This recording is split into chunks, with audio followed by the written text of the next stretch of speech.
Hello, સ્વાગત છે આપ સૌનું અમારા ખાસ સ્પેશિયલ કાર્યક્રમમાં. હું યોમિક આપની સાથે. આજે આપણે વાત કરવાની છે મહત્વના મુદ્દાની કે જે ઓવરઓલ દેશભરમાં અને ઓવરઓલ કહીએ તો ગ્લોબલ બજારમાં એક જ મુદ્દો છે ને એ છે આઈટી કંપનીઓને લઈને. એઆઈનો ડર હોય કે યુએસમાં સ્લોડાઉનની ચિંતા હોય કે સાથે ઘણું બધું એક્શન છે કે જે આઈટી સેક્ટરમાં ઘેરાયેલું છે. તો આ આઈટી સેક્ટરમાં આગળ શું કરવું, આગળ આઈટી સેક્ટરમાં શું કમબેક સ્ટોરી આવશે કે નહીં, એ આજે આપણે સમજવાનો પ્રયત્ન કરવાના છીએ. તો આપણી સાથે માર્કેટ એક્સપર્ટ આજે આપણી સાથે જોડાઈ ગયા છે મિતેશ પંચાલ. આપણે એમનું સ્વાગત કરીશું. સર, સ્વાગત છે આપનું સૌથી પહેલાં તો. અને વાત કરીશું કે તમારો એક સ્પેશિયલ રિપોર્ટ સર મેં આજે વાંચ્યો હતો, એની ઉપર આપણે તમારી સાથે આજે ખાસ આપણે વાતચીત કરવાના છીએ. તમે સર એમાં ઘણું બધું હાઇલાઇટ કર્યું છે આઈટી સેક્ટરનું ઓવરઓલ સાયકલ લઈને, કઈ રીતે છેલ્લા 25 વર્ષમાં 8 વખત જે ઘટાડો આવ્યો છે, જે રીતે ઘટાડા બાદ ફર્ધર એક એક્શન પણ તેજીની જોવા મળવાની છે. તો ઘણું બધું છે કે જે તમારા રિપોર્ટમાં સર જાણવા મળ્યું છે. તો સર, સૌથી પહેલાં તો હું તમારી પાસે એ જ જાણવા માંગીશ કે આ જે રિપોર્ટ જે તમે પબ્લિશ કર્યો છે એનો મેઇન પર્પસ શું છે, એના મેઇન હાઇલાઇટેડ પોઈન્ટ શું છે, અને અત્યારે હાલ તમે જ્યારે માર્કેટમાં સૌ કોઈની ચિંતા છે એવા ટાઈમે તમે સ્વાભાવિક છે કે આ રિપોર્ટ લઈને આવ્યા છો, તો મહત્વની જે મુદ્દા હોય એ જરૂરથી આપણા દર્શકો સુધી પહોંચાડવા જોઈએ સર. વ્યોમેશભાઈ, ખૂબ ખૂબ આભાર. નેટવર્ક 18નો પણ ખૂબ ખૂબ ન્યૂઝ 18નો પણ ખૂબ ખૂબ આભાર કે મને આ ઓપોર્ચ્યુનિટી આપી કે હું મારો સ્પેશિયલ રિપોર્ટ જે આઈટી સેક્ટર ઉપર આપણે 16 ફેબ્રુઆરી 2026 મંડેના રોજ રિલીઝ કર્યો છે એનું આપણે આજે ડિસ્કશન કરવા જઈ રહ્યા છીએ. હવે તમે બહુ બેઝિક ક્વેશ્ચન પૂછ્યો કે આ રિપોર્ટને હાઇલાઇટ કરવાનો પર્પસ શું છે. તો આપણે આજનું જે ડિસ્કશન છે ને એને બે પાર્ટમાં ડિવાઈડ કરીશું, પાર્ટ એ અને પાર્ટ બી. પાર્ટ એની અંદર હું બેઝિકલી તમને સમજાવીશ કે આ રિપોર્ટ ઇસ્યુ કરવાનો પર્પસ શું છે, કેમ અમને એવું લાગે છે કે IT sector A on the verge of a reversal, એટલે અહીંયાથી એક રિવર્સલની સાઇન બતાવશે. અને પાર્ટ બી ની અંદર એક નાના રોકાણકાર તરીકે આ આઈટી સેક્ટરની અંદર આપણે કેવી રીતે એનો લાભ લઈ શકીએ એ આપણે તો શરૂ કરીએ કે આ રિપોર્ટ અત્યારે જ રિલીઝ કરવાનો પર્પસ શું છે. હવે જો તમે રિપોર્ટ વાંચ્યો હશે તો એનું હેડિંગ છે do the basics right as it covers 90%. Share બજારનું બેઝિક, વ્યોમેશભાઈ, શું છે? શેર બજારનું બેઝિક એ છે કે જ્યારે બધા જ ગ્રીડી હોય તો આપણે ફિયરફુલ બનવું જોઈએ, અને બધા જ ફિયરફુલ હોય તો આપણે ગ્રીડી બનવું જોઈએ. અત્યારે જે રીતના ડેવલપમેન્ટ ચાલી રહ્યા છે, ઇવન એઆઈ સમિટ અત્યારે ચાલી રહી છે જ્યાં પ્રધાનમંત્રી શ્રી નરેન્દ્ર મોદી પણ એડ્રેસ કરી રહ્યા છે. તો આ સંજોગોની અંદર આઈટી સેક્ટરની અંદર ઘણા બધા ફંડામેન્ટલ ન્યૂઝને કારણે એક બહુ જ સ્ટ્રોંગ સેલ ઓફ આપણને જોવા મળ્યો છે. આ રિપોર્ટની અંદર આપણે ફંડામેન્ટલ ન્યૂઝ કોઈ કવર નથી કરતા, કારણ કે બેઝિકલી આપણો જે ફોટે છે એ ટેકનિકલ છે. એટલે આ જે રિપોર્ટ છે એને ટેકનિકલ પર્સપેક્ટિવથી જ આપણે મૂકેલો છે.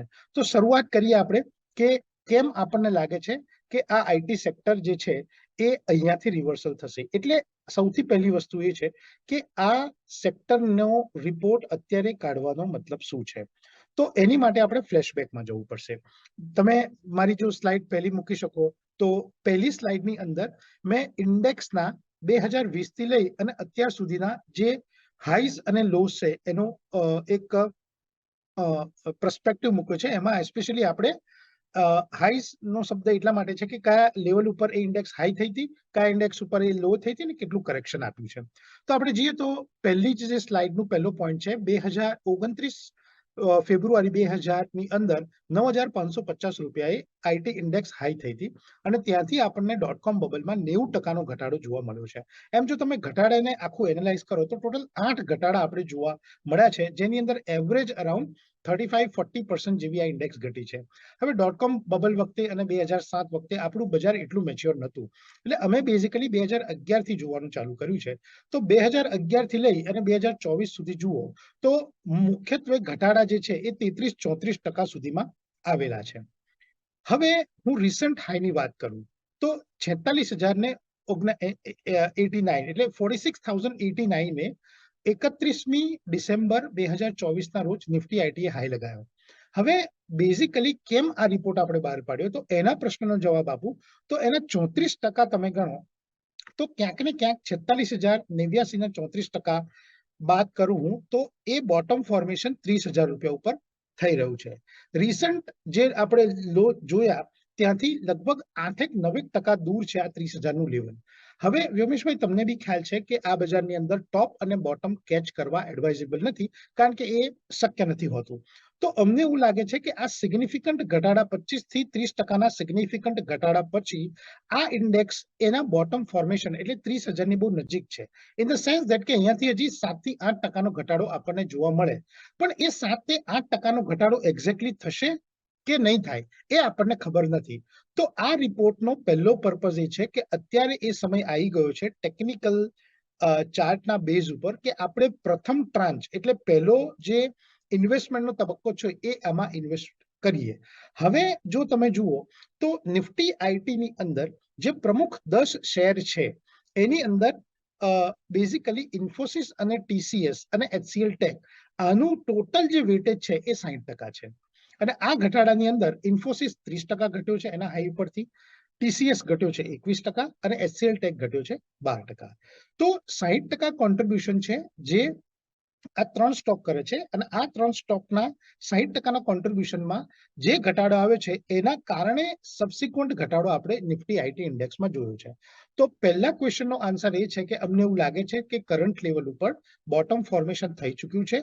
અહીંયાથી 5 થી 7%નો ઘટાડો થઈ શકે, હા થઈ શકે, પણ અમને ખબર નથી કે એ બોટમ ફોર્મેશન લેવલ કયું છે. મે બી 30,000 હોય, 31,000 હોય કે 32,000 હોય. તો આપણે બોટમ ફોર્મેશનની અંદર મગજ દોડાવવું ન જોઈએ, કારણ કે ક્યારે બોટમ ફોર્મેશન થશે આપણને ખ્યાલ નથી. પણ અમને એવું લાગે છે કે આટલા 25 થી 30%ના ઘટાડા પછી આ ઇન્ડેક્સ જે છે એ કરંટ લેવલ ઉપર પહેલા તબક્કાના ઇન્વેસ્ટમેન્ટ માટે રેડી છે. યસ વિમેશભાઈ. ઓકે, તો બહુ સરસ રીતે સર તમે અમને સમજાવ્યું કે તમારા જે હાઇલાઇટેડ જે પોઈન્ટ છે રિપોર્ટના. સર એમાંથી મારા પહેલાં 2 ક્વેશ્ચન તમને એ પૂછવા છે. પહેલાં તો તમે જે બોટમની જે વાત કરી કે ઓલમોસ્ટ બોટમની આપણે જે તૈયારીઓમાં છે 30,000નું લેવલ સર તમે જે હાઇલાઇટ કર્યું તો એની પાછળના મેઇન હિસ્ટોરિકલ ડેટા શું છે કે જેના કારણે સર તમે 30,000ને એક મહત્વ આપી રહ્યા છો. અને બીજી વસ્તુ કે જેમ તમે વાત કરી ઓલરેડી ઇન્ફોસિસ કે જે લાર્જ કેપ સ્ટોક છે કે જે સૌથી વધારે પીટાયેલા છે, રાઈટ. અને અગાઉ પણ હિસ્ટ્રીમાં જોઈએ કે જ્યારે પણ સૌથી વધારે કરેક્શન આવતો હોય તો લાર્જ કેપ સ્ટોક્સ હોય છે કે એમાં એક બહુ વોલેટાઇલ જોવા મળતો હોય. તો સર આ ફેરી જે લાર્જ કેપ સ્ટોક જે મોટા ભાગના જે પીટાય છે તો એના વેલ્યુએશન જે ક્યાંક ને ક્યાંક રિઝનેબલ હવા તમને લાગી રહ્યા છે સર? ઓકે, હવે જેમ મેં તમને જણાવ્યું વ્યોમેશભાઈ કે આપણે ટેકનિકલ પર્સપેક્ટિવથી ચર્ચા કરીશું. તો વેલ્યુએશન પાર્ટ જે છે એ થોડોક અઘરો છે કહેવો મારી માટે, કારણ કે આપણે ફંડામેન્ટલ સાઈડ ઉપર નથી. પણ મને એટલી ખબર પડે છે આફ્ટર સ્પેન્ડિંગ 20-22 વર્ષના આ મારા કરિયરની અંદર કે કોઈ પણ લાર્જ કેપ સ્ટોક જ્યારે 35-40% તૂટે તો એ વેલ્યુએશનના પર્સપેક્ટિવથી પણ સારું લાગે છે. હવે તમારા પહેલા પ્રશ્નનો જવાબ આપું તો કેમ 30,000નું લેવલ આપણે રાખ્યું છે કે ભાઈ 30,000ના લેવલ પર આપણને બોટમ ફોર્મેશન લાગે છે? બહુ ઇન્ટરેસ્ટિંગ ક્વેશ્ચન તમે પૂછો છે. હવે જો તમે 2011નો ઘટાડો જુઓ 2011થી, તો 2011થી ટોટલ આપણને 6 ઘટાડા જોવા મળ્યા છે. એમાં પ્રમુખ 2020 એટલે કોરોનાની મંદીમાં 32 દિવસની અંદર નિફ્ટી આઈટી ઇન્ડેક્સ 34.90% તૂટી હતી. ત્યાર પછી જો બીજો ઘટાડો જોઈએ in terms of percentage loss તો આવે છે 2011નો ઘટાડો, જ્યાં 211 દિવસની અંદર નિફ્ટી આઈટી ઇન્ડેક્સ 33.99% તૂટી હતી, એટલે ક્લોઝ ટુ 34%. અને ત્રીજો ઘટાડો જોઈએ તો 2022માં આવ્યો હતો, જેમાં 452 દિવસની અંદર 33.62% ઇન્ડેક્સ તૂટી હતી. તો 2011 પછીના જે 6 ઘટાડા છે એની જો એવરેજ લઉં તો ક્યાંક ને ક્યાંક 30-32%ની વચ્ચે આ જે ઇન્ડેક્સ છે એ બોટમ ફોર્મેશન કરે છે. એટલે આપણે હાયર સાઈડ લીધી કે 34%. હવે જો હું 46,089ના 34% કાઉન્ટ કરું છું તો 15,670 પોઈન્ટનું કરેક્શન આવે. અને એ 15,670 પોઈન્ટનું કરેક્શન જો હું 46,089માંથી બાદ કરું તો મને લેવલ મળે છે 30,500ના, રાઈટ. તો આ કારણે અમે લોકો એ નિષ્કર્ષ પર આવ્યા છીએ કે 30,500નું જે લેવલ છે એ ક્યાંક ને ક્યાંક બોટમ ફોર્મેશન તરીકે એક્ટ થશે. હવે જો તમે રિસન્ટ લો જુઓ નિફ્ટી આઈટી ઇન્ડેક્સનો તો એ છે 31,422નો, એટલે 30,000થી ઘણો નજીક છે. અને ક્લોઝિંગ બેઝિસ ઉપર 32,681 જે લાસ્ટ વીક જે છે, ટુ બી વેરી પ્રિસાઇઝ હું તમને કહું તો 13 ફેબ્રુઆરી 2026 એટલે લાસ્ટ ટુ લાસ્ટ ટ્રેડિંગ સેશન્સની અંદર એને 32,681નો જે ક્લોઝિંગ બેઝિસ ઉપર હતો એ ક્લોઝ કર્યો અને લો બનાવ્યો છે 31,422નો. હવે અહીંયાથી ટેકનિકલી 30,000 5 થી 7% છે જો આજનો આપણે વધારોને બાદ કરી દઈએ તો 5 થી 7%ની અંદર બોટમ ફિશિંગ કરવું એડવાઇઝેબલ છે? The answer is yes. Exact bottom આપણે ફાઇન્ડ નથી કરવું, કારણ કે વ્યોમેશભાઈ હિસ્ટ્રી એવું કહે છે કે એક્ઝેક્ટ બોટમ જનરલી ફોર્મ થતા નથી.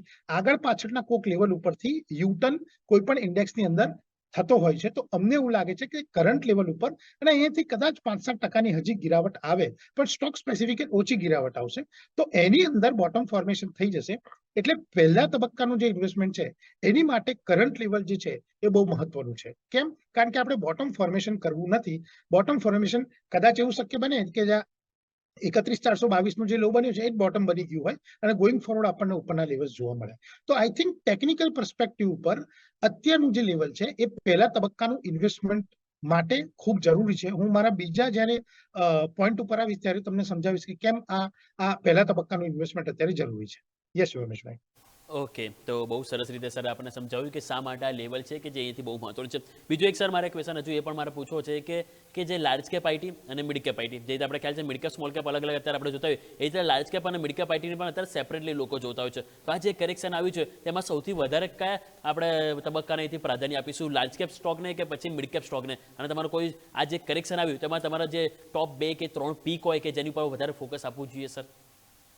ઓકે, તો હવે આપણે આપણા સેકન્ડ પાર્ટ ઉપર આવીએ. યસ. અને તમે બહુ રાઇટલી કીધું કે આ કોઈ પણ સેક્ટરમાં મિડ કેપ, લાર્જ કેપ અને સ્મોલ કેપના 3 ટાઈપના તબક્કા હોય છે.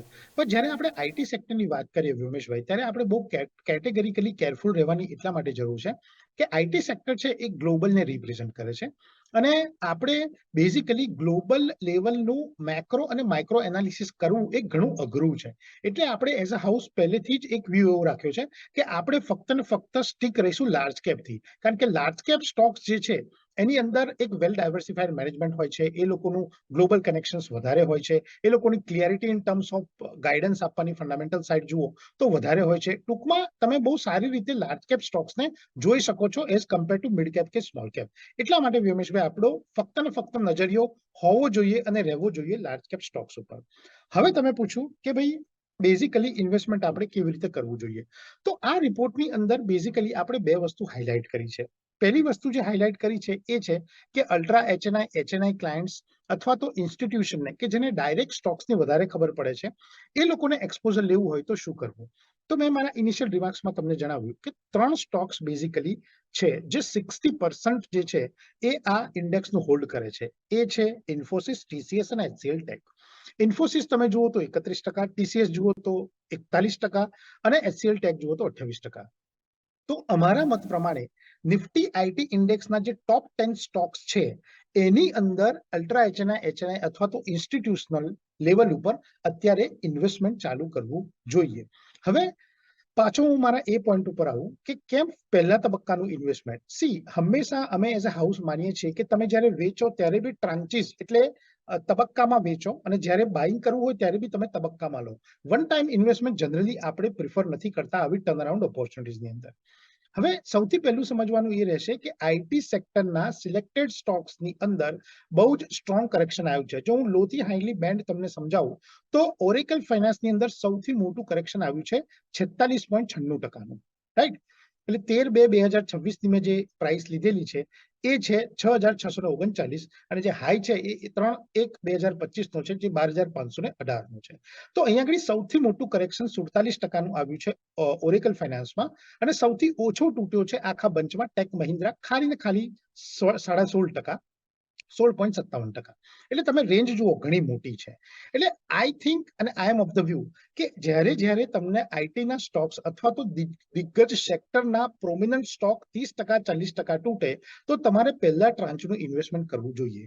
તો અમારા મત પ્રમાણે અલ્ટ્રા એચએનઆઈ અથવા તો ઇન્સ્ટિટ્યુશને એક્ઝેક્ટલી જે આ ટોપ 10 સ્ટોક્સ છે એની અંદર ઇક્વલ વેટેજ એટલે તમારે 1 કરોડ રૂપિયા ઇન્વેસ્ટ કરવા છે કે 10 લાખ રૂપિયા ઇન્વેસ્ટ કરવા છે તો એ સરખા ભાગે આ 10 સ્ટોક્સની અંદર વહેંચી અને પહેલા ટ્રાન્ચનું ઇન્વેસ્ટમેન્ટ કરવું જોઈએ. પહેલો ટ્રાન્ચનો મતલબ શું છે?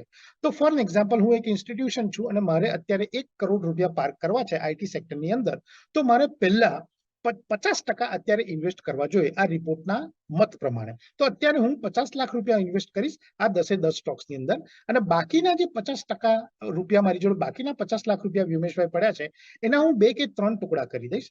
હવે જો અહીંયાથી આઈટી સેક્ટર ઉપર જાય છે તો એ પ્રમાણે હું ઇન્વેસ્ટમેન્ટ કરીશ આ 2-3 ટુકડાનું અને જો નીચે આવે છે તો એ પ્રમાણે ઇન્વેસ્ટમેન્ટ કરીશ.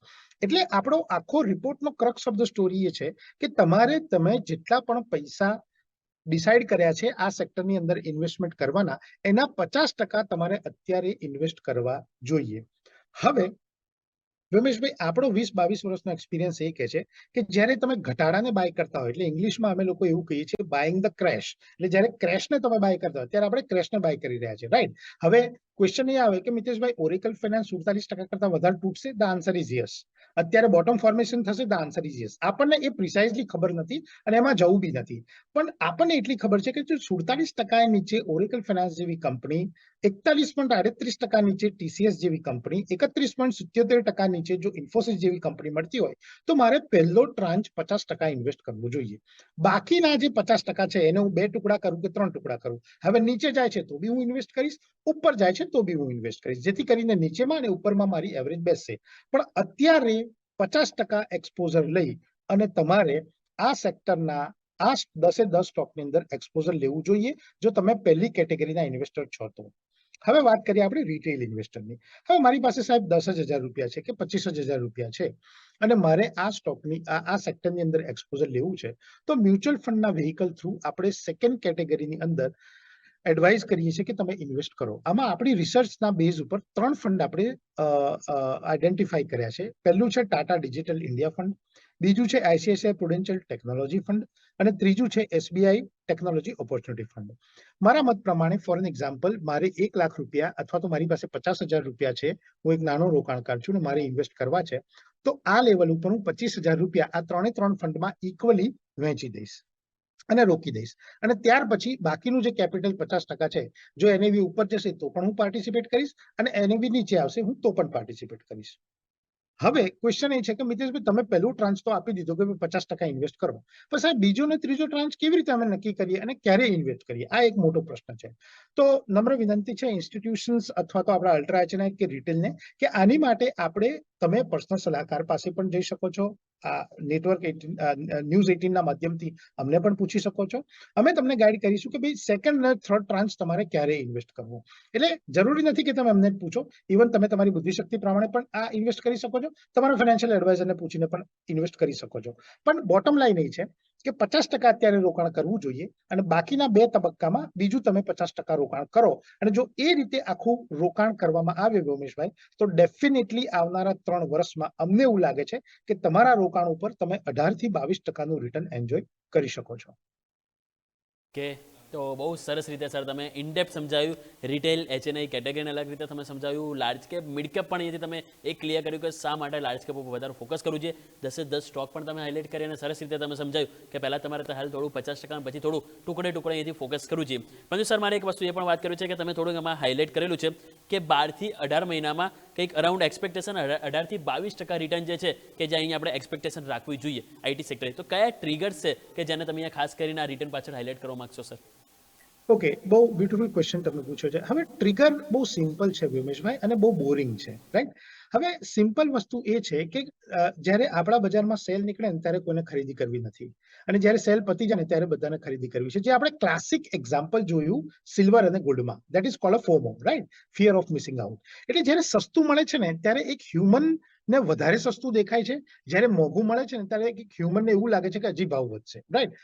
અમારા મત પ્રમાણે તમે એક વસ્તુ સમજો કે આઈટી સેક્ટર જે છે એ નીડ ઓફ એન આર છે. આજે કોઈ પણ કંપની લાર્જ કેપ એવી નથી જેને આઈટીના સોલ્યુશન્સ ની જરૂર ન હોય. સૌથી પહેલી વસ્તુ. બીજી વસ્તુ હું એ કહીશ, ફંડામેન્ટલ સાઈડ નહીં પણ એક હાઇલાઇટ ડેફિનેટલી કરવા માંગીશ કે જ્યારે તમે દિગ્ગજ છો, જ્યારે તમે ટીસીએસ છો, ઇન્ફોસિસ છો, જ્યારે તમે એચસીએલ ટેક છો કે ઓરેકલ ફાઇનાન્સ છો, તો સાહેબ તમને ડેફિનેટલી ખબર છે કે તમારે ગ્લોબમાં શું ચાલી રહ્યું છે.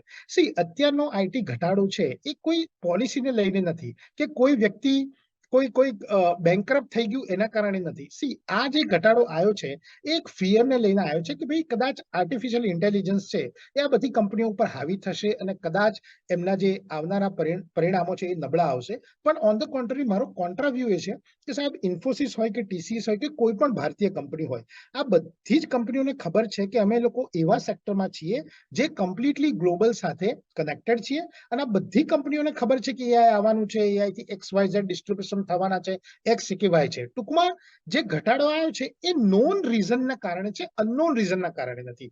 સૌથી પહેલું વ્યોમેશભાઈ અમારું જે એનાલિસિસ છે એ આ છે કે આ કોઈ પોલિસી બદલાઈ ગઈ હોય ગવર્મેન્ટની કે ઇન્ટરનેશનલ લેવલ ઉપર કોઈ કંપની ઉઠી ગઈ હોય જેમાં આ કંપનીઓનું બહુ મોટું એક્સપોઝર હોય, જેમ કે લીમન બ્રધર ક્રાઇસિસની અંદર 2008 ની અંદર લીમન બ્રધર ઉઠી ગયું એટલે એના લીધે એઆઈજી કે મોર્ગન સ્ટેનલી કે વેલ્સ ફાર્ગો આ બધાને તકલીફ પડી હતી.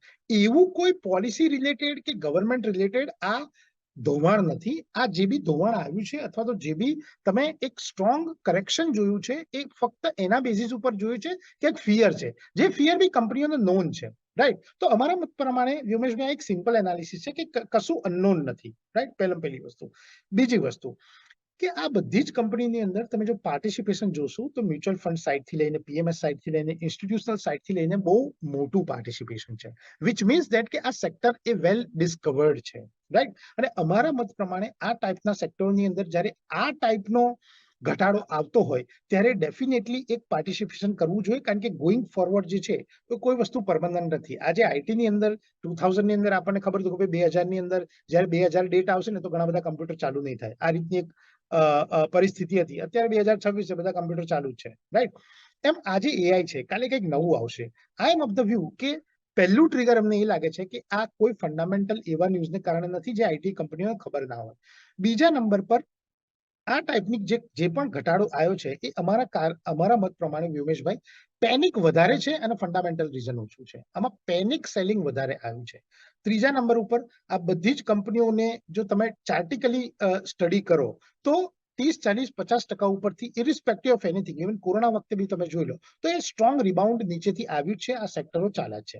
તો આ 3 ટ્રિગર છે જે અમને એવું લાગે છે ગોઈંગ ફોરવર્ડ કામ કરશે. એકાદ 2 ક્વાર્ટર હજી મ્યુટેડ રહેશે, કદાચ સ્ટોક અહીંના અહીં પડી રહે અથવા તો થોડું કરેક્શન આપે, પણ આઈટી નો દોર પાછો આવશે because this is a need of N R.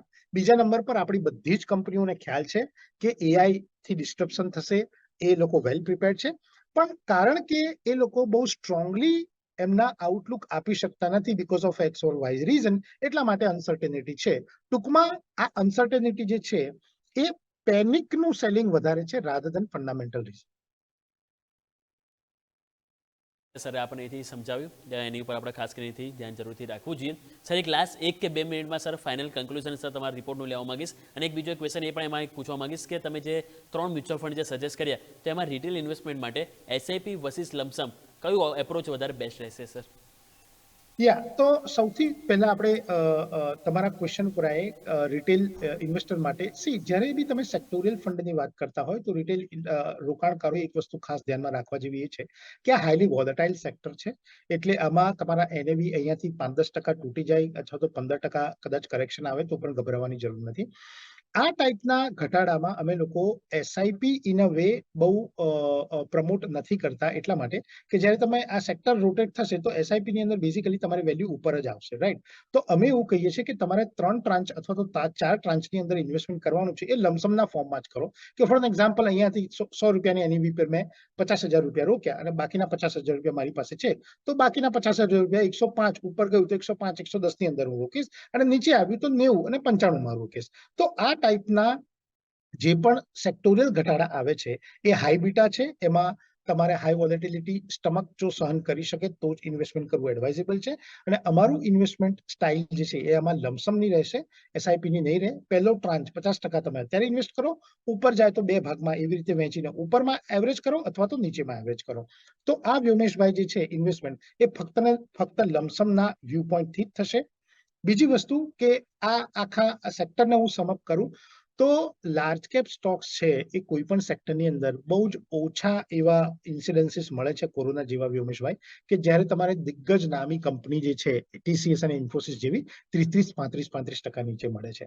મારા મત પ્રમાણે અહીંયા આગળ આપણે ફંડામેન્ટલ સાઇડ કોઈ રીઝન જોવું અથવા તો બોટમ ફોર્મેશન કરવું, બોટમ ફિશિંગ કરવું એડવાઇઝેબલ નહીં રહે. એના કરતા બેટર છે કે આપણે ટુકડે ઇન્વેસ્ટમેન્ટ કરીએ, 3 વર્ષનો હોરાઇઝન રાખીએ, તો મારા મત પ્રમાણે આરામથી 18% થી 22% કેગર આ સેક્ટરની અંદર બની શકે છે.